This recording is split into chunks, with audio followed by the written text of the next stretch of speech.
So to prepare myself for today's episode, I ate over 40 pizzas in 30 days.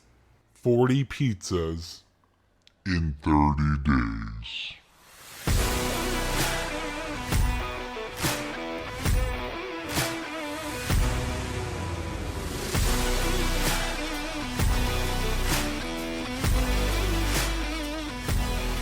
What is up, my ninjas? Welcome to another episode of Post Credits with Gil Garcia. Today we are plunging into the world of the Teenage Mutant Ninja Turtles. Does this new generation of turtles shred its predecessors?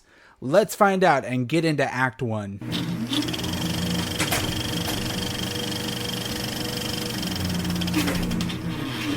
Alright, so Teenage Mutant Ninja Turtles Mutant Mayhem is the 7th iteration of the classic characters on the big screen. The film follows the Turtle brothers as they work to earn the love of New York City while facing down an army of mutants. Mutant Mayhem is written and produced by Seth Rogen and Evan Goldberg, and directed by Jeff Rowe, known for The Mitchells vs. the Machines.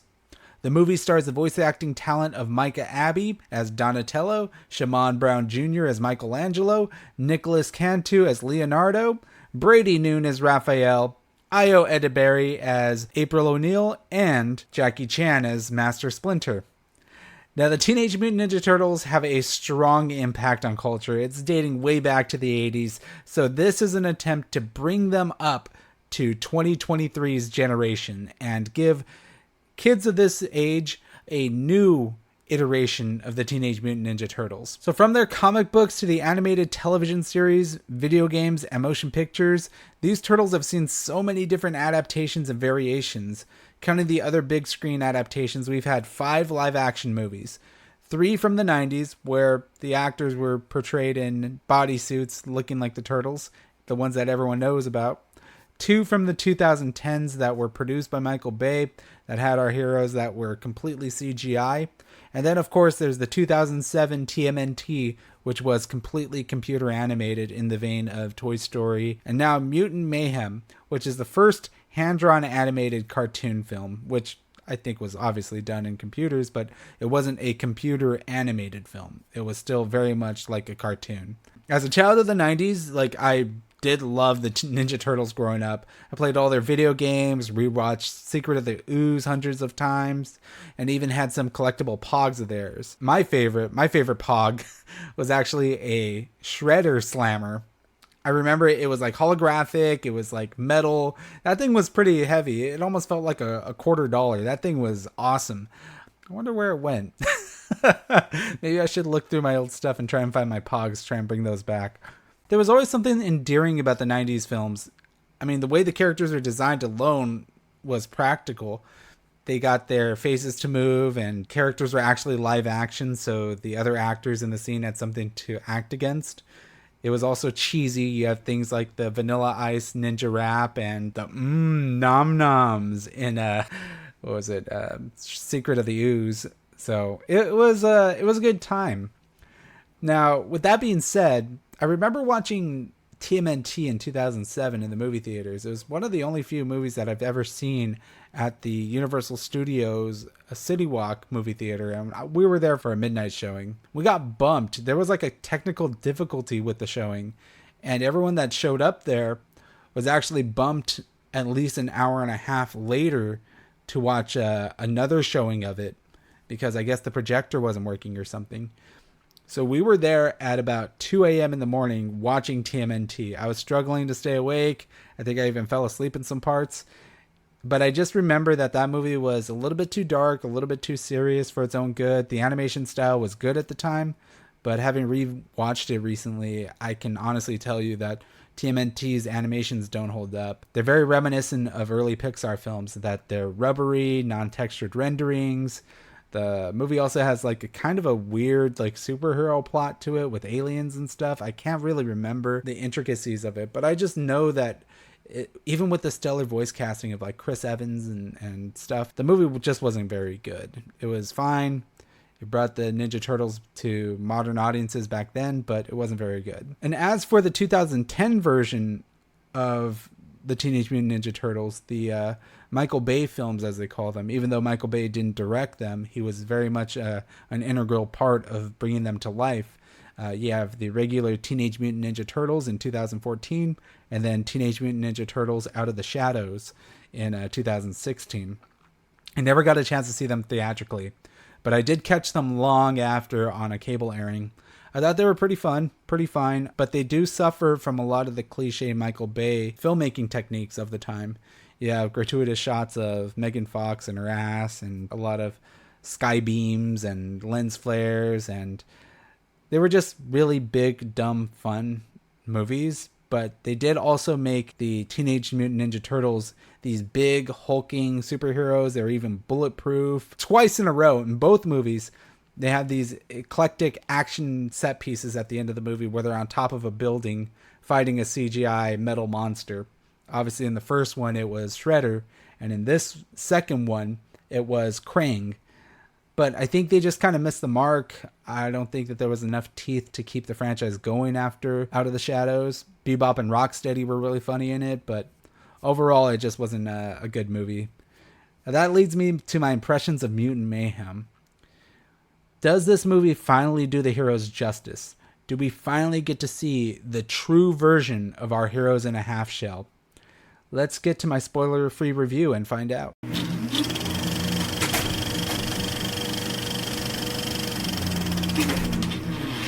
So since starting this podcast, I've always been really highly positive about the films I've reviewed. From Mission Impossible to last week I did The Haunted Mansion. I've had a great time at the theaters this summer. It's been really great, and I haven't had a lot to complain about. I mean, until I finally get around to watching The Meg, but that's another story. So with that being said, with all these podcasts I've recorded, they've all been generally liked. I've liked all these 5 movies that I've seen. So does the 6th one break the streak? Hell no. I fucking love this movie. Mutant Mayhem is fucking awesome. Like right away, you can see the immense creativity that went into every frame of this film. The people behind this movie are so talented, and the style of it just immediately grabs your attention. So the movie not only looks like it's hand-drawn, but if you pay attention to the foreground and the background objects, things look like they were literally scratched, like out of coloring pencils and doodles and crayons. It is really captivating to see. You can see every single imperfection, which makes the movie so unique and beautiful. And obviously, it's going to draw a lot of comparisons to Spider-Man Across the Spider-Verse, but I think this movie kind of has its own unique charm to it that it's not very fair to compare it to Across the Spider-Verse in many aspects. I think Across the Spider-Verse is more ambitious in its visual styling since it's dealing with multiple different universes, and each character has their own unique look in their own world. But here, they keep everything in the same aesthetic, and I think that that is beautiful. There are sequences where the turtles make it above the ground, and you can really indulge in like the fluorescence and soak in the strokes, the colors stringing across the screen. The first time that Splinter takes them up to the surface and they see Times Square, I was blown away. The movie is so beautiful in that sense, and on top of that, you not only have this beautiful aesthetic visually, but you have an amazing score from Trent Reznor and Atticus Ross that are accompanying these feel-good moments and bringing the vibe of the entire movie at its apex. And that's not even to mention the licensed music that they use here. And they use it so tastefully. They have music from A Tribe Called Quest, M.O.P., Blackstreet, Four Non Blondes. There was sequences in this movie where the music helped raise the hair on my arm. I got goosebumps watching a lot of this.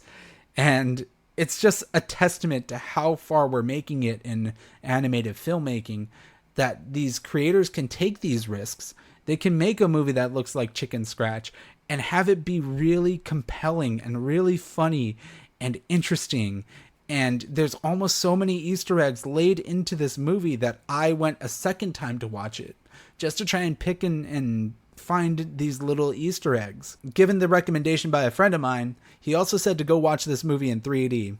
My original screening of this movie was in IMAX, so I decided to go today, right before this podcast, and watch it a second time. And the second time that I watched it in 3D. And those animations that I mentioned about the foreground objects, the background objects, the chicken scratch and doodles that are going on with like the particle effects and the clouds and smoke and stuff like that. It is amazing to see how much attention to detail was done with just a flat two-dimensional like animation style. It's almost like watching a Paper Mario movie, but in 3 dimensions. It's really interesting and unique, and I love that about this movie. But alongside the flurry of the spectacle, Mutant Mayhem may be the funniest movie of the year as well. And that's a testament to the writing of Seth Rogen, Evan Goldberg, and Jeff Rowe. These guys were on their A game here. And you can sense a lot of the sensibilities of Evan Goldberg and Seth Rogen's writing here, because you feel like the dialogue is plucked directly out of a teenager's mouth. This is a natural, quippy way of delivering an animated and action-packed film to modern audiences without pandering to them. You don't feel like these characters are saying stuff like lit and, oh, that's fire, or even in the most cringy case when Shuri in Black Panther says, what are those? Like, it doesn't feel like they're just hopping on a trend. This is writing of teenagers in the modern era, and I loved it. It's tailoring to this generation of audiences. So there's a lot of punchlines, a lot of quippy beats. These Ninja Turtles are very funny. As an ensemble and as individuals, they all have their own characteristics, their own personality. They all let them shine throughout the entire film. And the personalities come across really well done. They are funny, they are engaging, and the dialogue is so quick and quippy. There's a scene in the movie where the Ninja Turtles are in their first action set piece. They're in a garage, and there's a car that's spiraling out of control because I think it was Donatello takes his staff and plunges it into the gas pedal and into the steering wheel of the vehicle. So the car is like doing donuts around them while they're fighting these henchmen. And I didn't catch it the first time, but today when I watched it, I think it is Raphael that says, oh my god, they're Tokyo drifting around us. It was fucking hilarious. I don't know why, but that line stood out to me. It's so culturally relevant and hilarious and underserved that if you caught it, it would make you laugh like hysterically about it. And that's what I love about it. This film will resonate with both kids and adults. It's good for both generations. Kids will be there for the cartooniness and the colors and all the funniness of it.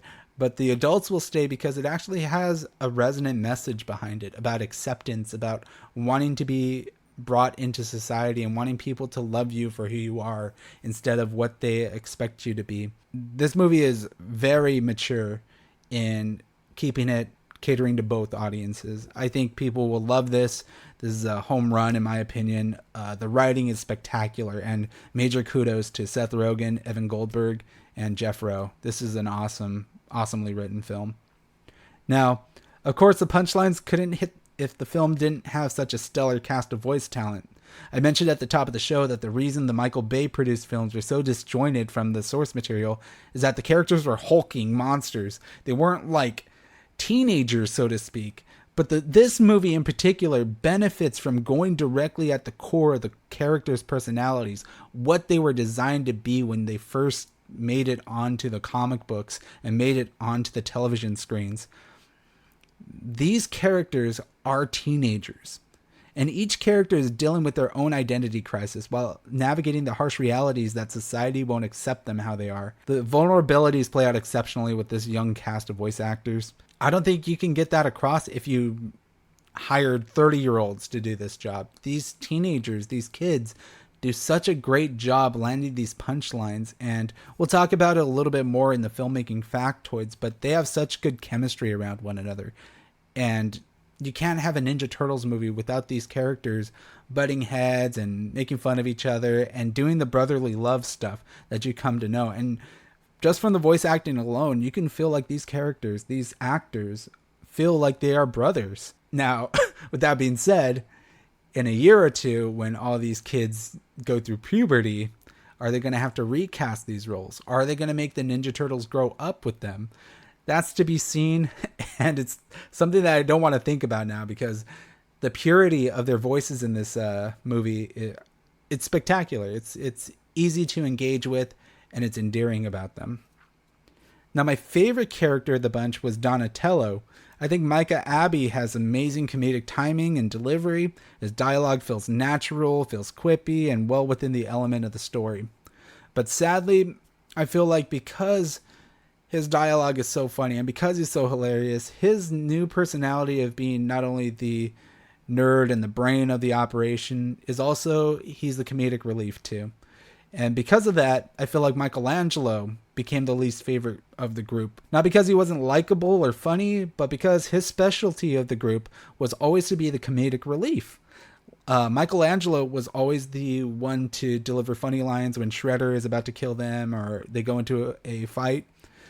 But with this particular group, every character is funny. The film gives everyone in the group a chance to be comedic, which in the originals, Mikey's main characteristic was to be the comedic relief. So with that being said, you have Leo, who is the leader, Raphael, the muscle, Donatello is the brains, but Mikey just kind of stands out as an oddball because his main characteristic just gets thrown aside. But I'm hoping that in future iterations, since they've already announced sequels and other plans for these turtles, that they're going to improve upon that in the future installments. Ice Cube. Ice Cube is fucking great in this movie. As Superfly, the central antagonist, it was great to have him come in. He has this split personality of being like this inviting cousin to the Turtles when they discover that there's other mutants in the world. And he brings them in and you get endeared to him and his group. And, you know, by the end of it, when he becomes a big ultra villain of the film, Ice Cube becomes really intimidating and crazy. And it's awesome that they got a character and an actor of his talent to come in and make this movie. And I'll talk about that a little bit more in the filmmaking factoids too. But yeah, I think Superfly was super intense and terrifying in this movie. There's two other highlights I want to point out before we move on to the next part of the show. We have Paul Rudd's Mondo Gecko and Jackie Chan Splinter. They are amazing side characters, and I can't wait to talk about them in spoilers. But I think in a way, Mondo Gecko might steal the show for some people. There's some controversy going on with this film when it comes to April O'Neil. The design of the character is not what people have stereotypically have come to know of April O'Neil. Everyone looks at April O'Neil as a slender, red-headed damsel in distress of all times. And I think this movie does April O'Neil a lot of justice. This version of April O'Neil throws out all the conventional things you've come to know about the character. First of all, she's not a skinny blonde or redhead. She's an obese African-American woman who is struggling with her own identity and acceptance into society, which makes her collaboration with the Ninja Turtles makes so much more sense. And Ayo Edebiri, she's the actress from The Bear. If you guys have seen FX's The Bear, Ayo is exceptional in that show, and she has been nominated for an Emmy Award because of it. And Ayo gives this character her own uniqueness. She's not just a useless accessory and a damsel in distress, but actually she comes across as this universe's version of Lois Lane. She helps the Turtles. She almost acts like their PR for the public. She introduces them to the world by making them out to be the heroes. She has a lot to do with this film that isn't just, hey, grab me that weapon, let Casey Jones do his own thing. She is very good in this, and I think the fact that people are putting her down because of the way Jeff Rowe and the artist decided to go with her physically, I think it is a huge disservice to the character and to Ayo Edebiri's performance here. I respect the animators for taking this big leap for this premier character in the story and going so far away from the source material. And it goes to show the purpose of this story is all about acceptance, right? And it's kind of odd that there is backlash with this story because people cannot accept April O'Neil's design here. So, this movie is going to be a box office success. We'll talk about that more in Act 3. But there are obviously going to be future installments. Nickelodeon has already discussed the plans for this franchise for the Turtles to have an animated series which is going to follow up on this movie on Nickelodeon and Paramount Plus. That animated series will take place between Mutant Mayhem and the sequel that will be coming out in a couple years.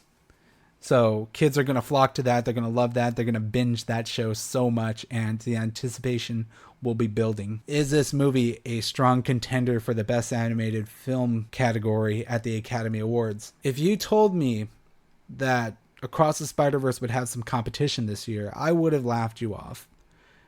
When I watched Across the Spider-Verse, I thought this is a shoo-in for the Best Animated Feature Film category. There's nothing that will compete with it. I disagree now. I think Mutant Mayhem can contend for that Oscar. And in many ways, I think it may deserve it over Across the Spider-Verse. But I'll go over that in spoilers later on.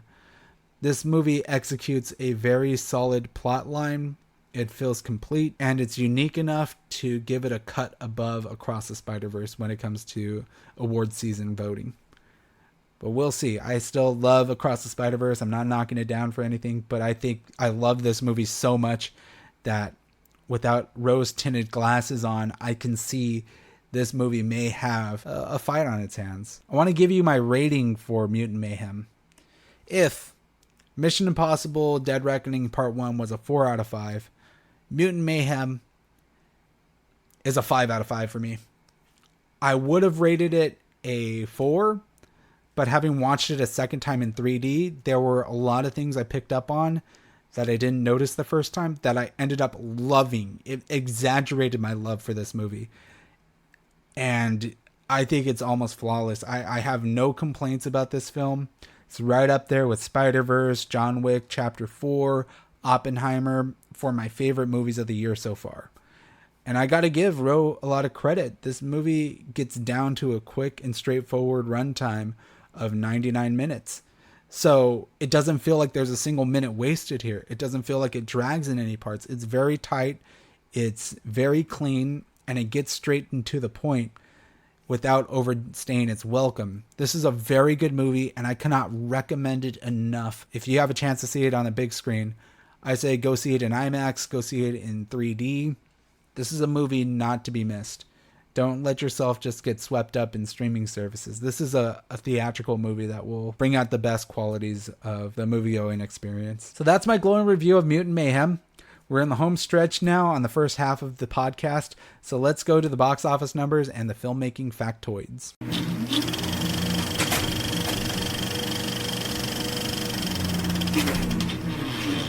All right, as of recording this podcast, looking at the Rotten Tomatoes meter, Teenage Mutant Ninja Turtles Mutant Mayhem currently sits at 96% certified fresh from critics on Rotten Tomatoes. And audiences agree.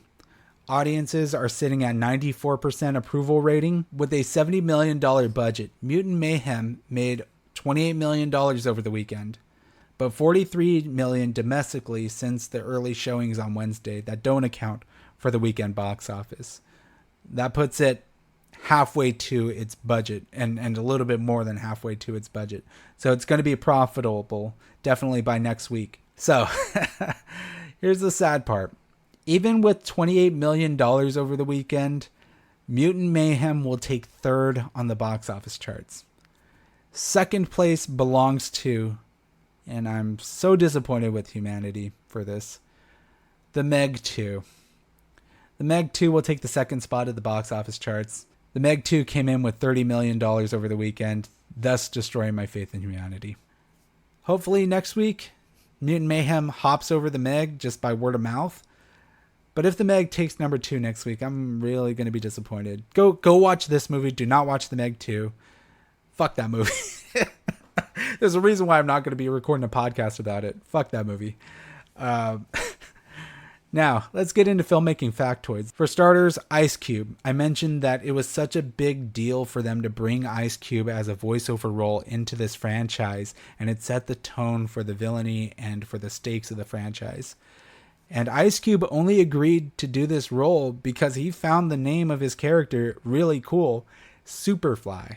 He thought that was sick, and also his children are big fans of the Teenage Mutant Ninja Turtles. They kind of forced him into this, and I think he had a lot of fun with the role. If he comes back for future iterations, we'll see. I think he was really great in this. Now, Jeff Rowe, the director of this movie, specifically cited Spider-Man Into the Spider-Verse as an inspiration for the film. He also cites that his form of animation is distinctly different from Spider-Verse because there's a lot of flaws and imperfections. They specifically chose a low frame rate for the animation that makes it feel like an independent sketch cartoon. He said the idea was to make the movie feel like it's an entire concept art drawing come to life. And you can see that. It does feel like the entire movie is concept art. And I think the flaws make this movie so interesting and so visually compelling. Now, in contrast to some of the normal scenarios for animation, normally you get an actor, you throw them into a sound booth, and they're going to record their dialogue on their own while listening in on what the other characters in the scene are saying. But for this, the cast actually recorded their voice roles together in a group rather than independently. A single recording session could include up to 7 actors at a time, which gave them the environment allowed for the cast to play off each other and build that chemistry that we talked about. The core 4 of this movie, Leo, Michelangelo, Donatello, and Raphael, they have a lot of chemistry with one another. And I think that's a testament to this method of them throwing them all into the same sound booth, into the same studio, and having them riff one another. It's really good to see, and I hope that they keep that in mind when they do the sequel. So, that will bring us to the end of the spoiler-free portion of the show. I highly recommend that you go see Teenage Mutant Ninja Turtles Mutant Mayhem in theaters as soon as possible. This is a must-see movie. If you've seen the film and wish to dive deeper, after the outro, please stick around for our spoiler-filled review. Otherwise, I'm going to see you next week for a very special episode of Post Credits. Next week, I am not going to be reviewing the Meg 2, but instead, I will be introducing a new semi-regular discussion episode that I call Guilty Pleasures. These Guilty Pleasure films will be featured by trash tier films from my childhood that I revisited recently as an adult. And next week, I have 4 movies for you. We have 2004 skateboarding comedy Grind, Jungle to Jungle, Ready to Rumble, and Biodome. I'm extremely excited to try something new, but it's going to be exciting. I'm going to be breaking away from this format specifically for that episode. I think next week we're going to do about 10 to 15 minutes per movie and do all 4 movies with spoilers. So if you have not seen those movies, now's the time to go watch them. There's Grind, Jungle to Jungle, Ready to Rumble, and Biodome. So those are the 4 movies. So for those of you signing off for this portion of the podcast, what did you think of Mutant Mayhem? Are you excited to see the future installments, and will you watch the Paramount Plus television series? Let me know on social media. On X, I'm at GilX87. On Threads and Instagram, I am at Gilly087. Be sure to leave a review for the show and subscribe on Apple Podcasts. Follow on Spotify. And I'm extremely excited to announce I have my own official YouTube channel now. So you can follow me there. And from there, you could also leave comments on each individual episodes and we can touch base one-to-one. Remember, if you want to stay for the spoiler-filled review, stay after the credits song. And for those of you signing off, go watch a movie.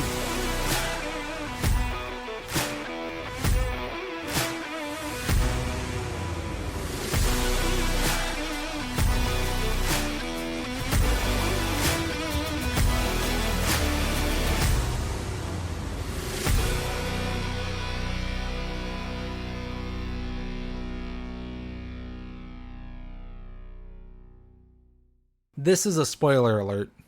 This is a spoiler alert. Welcome back to the spoiler-filled section of the episode where I'm going to talk about all the plot details and all the plot points involving Teenage Mutant Ninja Turtles Mutant Mayhem.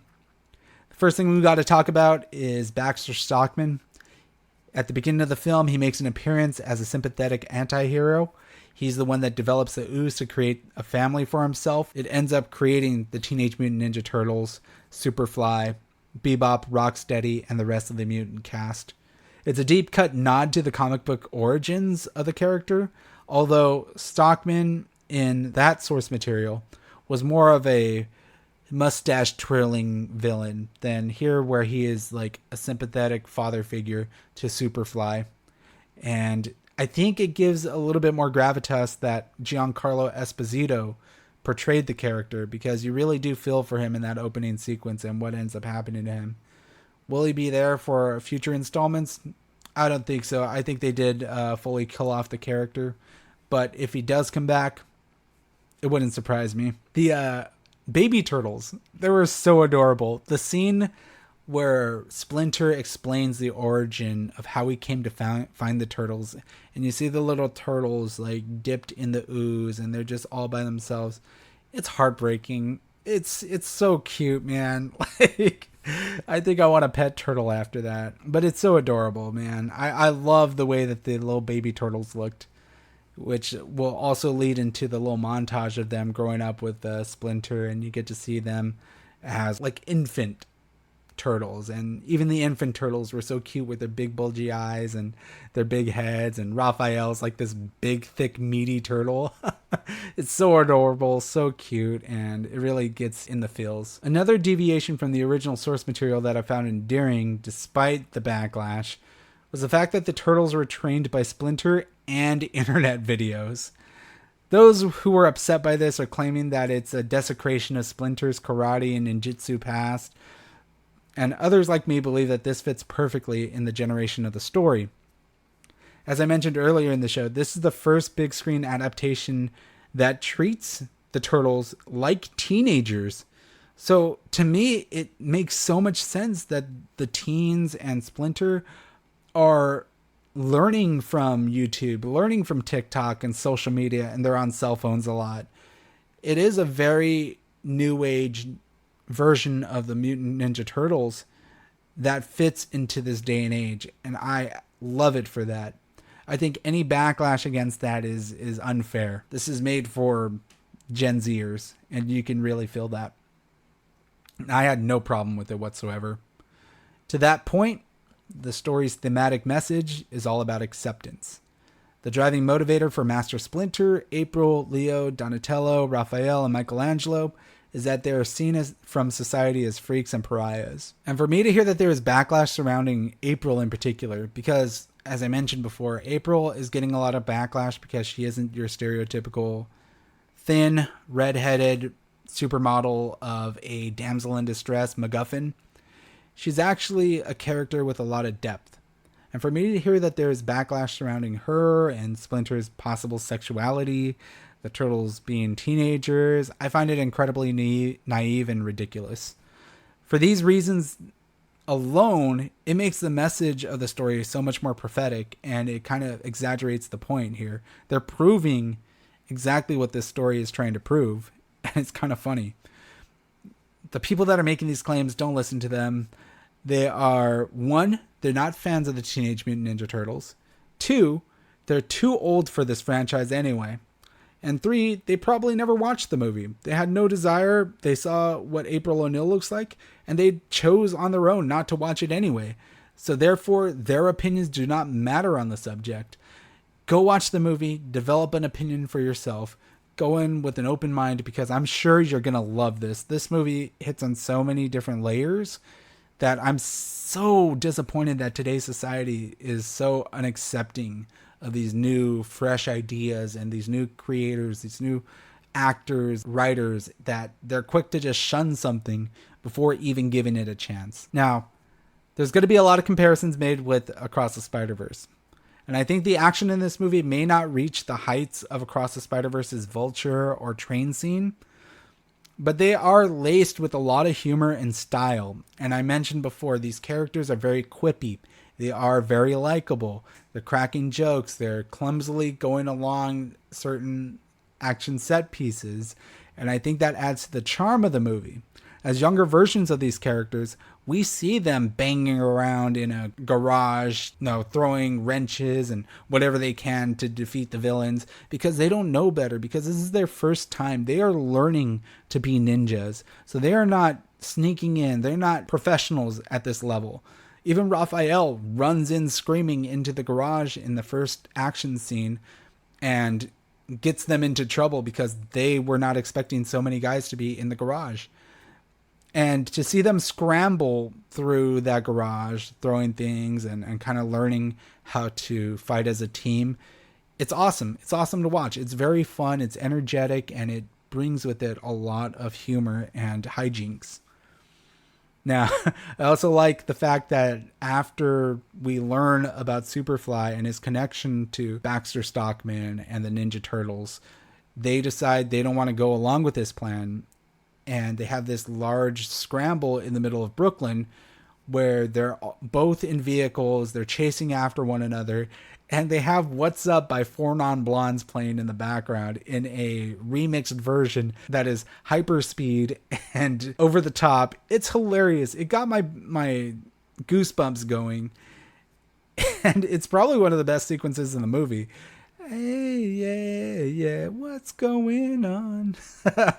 You would never have thought that kind of song would be playing in an action scene like this, but it works beautifully here. It's so funny. The big punchline of the movie is all about milk. Right from the get-go, Master Splinter tells the kids that he doesn't want them leaving the sewer because he's afraid that humans are going to want to milk them for their blood. The kids are like, dude, we don't even have nipples. Like, what are you talking about? No one wants to milk us. And then by the third act, they're getting milked by Cynthia Utrom. It's hilarious, man. Everyone in the theater were laughing hysterically by the milk jokes. It's super funny. Now, the final action set piece of the movie with Super Duper Fly, it's pretty horrifying. Just the idea of a creature who has like narwhals for fingers and a pile of horses for legs. It's extremely gross and grotesque and kind of uneasy to watch. I think the animators did a good job of keeping it with wide shots of him and not going too far deep into the details of how he's made up, because that could be really gross. You see all these animals just kind of like squinting and their eyes are shifting around the body. I even heard a kid in my second viewing scream because of the appearance of Super Duper Fly. I don't mind it. I think today's audiences have been a little bit sensitive to horrifying figures, so I'm all for Super Duper Fly being this scary hulking monster. There needs to be a little bit of horror splashed into the story that they're telling, and I didn't mind it whatsoever. One knock, which almost made this movie a 4.5 out of me, is that Superfly's plot is basically the same exact plot from Amazing Spider-Man. He wants to make mutants rise up and take over the streets of New York, and he wants to blow this like chemical into the atmosphere so everyone can breathe and all the animals can rise up. I like the idea, but yeah, it is very reminiscent of the Amazing Spider-Man. But I did find it refreshing that he didn't actually go through with the plan. They stopped Superfly right off the bat at that shipwreck that they were hosted in. And that's when he becomes Super Duper Fly. So instead of like shooting a sky beam into the sky, so I respect them for restraining themselves there, but that was one flaw that I found in the movie. When you watch this movie, you see the love and attention that Jeff Rowe, Seth Rogen, Evan Goldberg are bringing to these characters and bringing on screen. So there's a lot of references to the old Ninja Turtles films and comic books and the animated series. And the movie is chock filled of Easter eggs and references. You have things from like Vanilla Ice's Ninja Rap playing in the garage. And then you have live action inserts of Ferris Bueller's Day Off. My favorite though was when Master Splinter takes off this like disguise and shows that there's a couple cutouts of real human figures to try and convince the turtles that they should stay in the sewer and that the real humans are right here. Cutouts are obviously all the Chris's. You have Chris Pratt, Chris Pine, and Chris Evans. The Chris Evans one is kind of interesting because he actually was Casey Jones in 2007's TMNT. So there's a nice little reference and nod there. The big company that they're fighting off is known as TCRI. Comics are known as TGRI, which for any fans of the series know that that is a front for Krang's company, and will potentially hint at Krang coming into the series later on, which I think there have already been hints that Cynthia Utrom, if you look at the way her face is shaped and her body and her costume, it's very apparent she might actually be Krang herself. So that's a good little twist there that I think hawk-eyed viewers will pay attention to. The other mutants in Superfly's gang include Mondo Gecko, which is played by Paul Rudd, Bebop, played by Seth Rogen, Rocksteady, who was surprisingly John Cena. I think there's a lot of modulation and effects going on with his voice that I couldn't tell that was John Cena initially. Wingnut, which is played by Natasha Demetriou, who was in What We Do in the Shadows, another FX production. Leatherhead, which is played by Rose Byrne. Screw Loose. There's a lot of really good character actors here. And then we get to the after credits, which if you stuck around after the credits, there's a couple of very important teases. We see the Teenage Mutant Ninja Turtles going to high school, going to prom, trying to get along and record viral videos. It's all very funny. But ultimately it shows and it pans out to Cynthia Utrom keeping an eye on the Ninja Turtles, casing them. And then she realizes that she can't just capture them. She's going to need to bring someone in that will be able to destroy them. And they pan out a little bit further, and in the rainstorm we see the Shredder. So we do get to see the Shredder in this movie, but of course it comes after credits. I think it was a good idea to leave him off until the Mutant Ninja Turtles are leveled up, until they get a little bit more comfortable with their martial arts and they become more proficient as vigilantes. So I like that they're saving the Shredder for a special instance, and they'll bring in the Foot Clan, and we're going to see a lot of references to them. And I'm excited. I can't wait to see who they're going to get to play Shredder in the next film. So I'm so excited. The Ninja Turtles are back, and in many ways, I think this is the best they've ever been.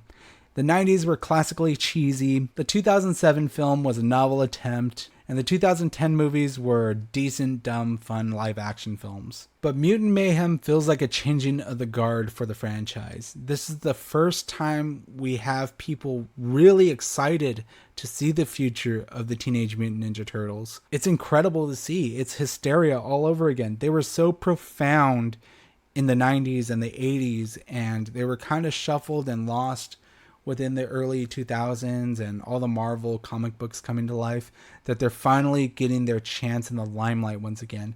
And I cannot wait to see what they do with the sequel and the animated films.